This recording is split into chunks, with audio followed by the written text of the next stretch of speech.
కాకినాడ ఇంద్రపాలెం గ్రామంలో వేంచేసిన శ్రీ మందేశ్వర సుబ్రహ్మణ్యేశ్వర స్వామి ఆలయం శని త్రయోదశి సందర్భంగా భక్తులతో కిక్కిరిసింది. తెల్లవారుజాము నుండి జిల్లా నలుమూలల నుండి పెద్ద సంఖ్యలో తరలివచ్చిన భక్తులు ఆలయ పుష్కరిణిలో పుణ్యస్నానాలు ఆచరించి శ్రీ మందేశ్వర స్వామి వారిని దర్శించి ప్రత్యేక పూజలు, అభిషేకాలు భక్తి శ్రద్ధలతో నిర్వహించారు. ఆలయ అర్చకులు దత్తాత్రేయ శర్మ, మధుశర్మలు ఆలయంలో శ్రీ మందేశ్వర స్వామి వారికి తైలాభిషేకాలు, విశేష పూజలు వైభవంగా జరిపించారు.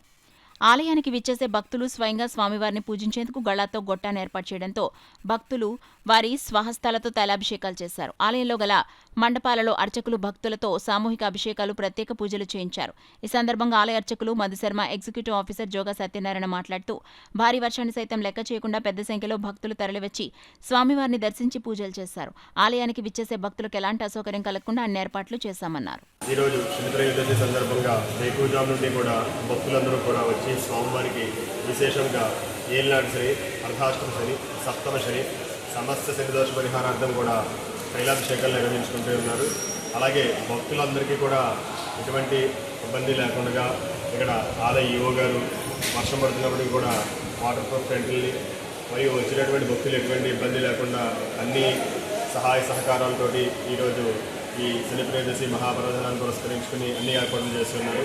భక్తులందరూ కూడా ఈరోజు శనికి సంబంధించినటువంటి ఎటువంటి ఇబ్బందులు ఉన్నా ఏలినాటి శని ఇటువంటి ఇబ్బందులన్నింటినీ కూడా తొలగించుకోవడానికి స్వామివారికి తైలాభిషేకం చేసుకుంటే శీఘ్రకాలంలోనే వారి బాధలన్నీ తొలగి సుఖశాంతులు కలుగుతాయని నాడు మన భక్తులందరూ కూడా విచ్చేసి స్వామివారి దర్శనమైనా కనీసం చేసుకోవాల్సిందిగా కోరి ప్రార్థిస్తున్నాము. సర్వేజన వచ్చినా కూడా ఈ ట్రాఫిక్ ఇబ్బందులు లేకుండా సెక్యూరిటీ ఏర్పాటు చేస్తాం. అలాగే అర్చక స్వాములు కూడా ఎక్కువగా మంది పెట్టాం.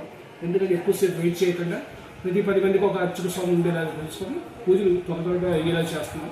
అదేవిధంగా లోపల మూల వెరైటీ కాడ కూడా వాళ్ళ తైలాభిషేకం స్వయంగా వచ్చి స్వామివారి బట్టలు వేసి చేసుకునేలాగా కూడా ఏర్పాటు చేస్తాం.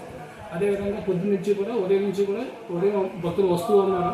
కానీ 8 గంటల నుంచి బాగా జనం బాగా పెరిగారు. మళ్ళీ భక్తులు రాక బాగా పెరిగింది. వీరికి అసౌకర్యం లేకుండా అన్ని ఏర్పాటు చేయడం జరిగింది. బయట కుళాయిలు స్నానాలు చేయడానికి కుళాయిలు ఏర్పాటు చేయడం జరిగింది. అలాగే ఆడవాళ్ళకు కూడా ప్రత్యేకంగా డ్రెస్ చేంజింగ్ కూడా ఏర్పాటు చేయడం జరిగింది. ఆ విధంగా ఈ వర్షంలో కూడా ఏదైనా ఇబ్బంది లేకుండా శానిటేషన్ కూడా అత్యంత ఇచ్చాం.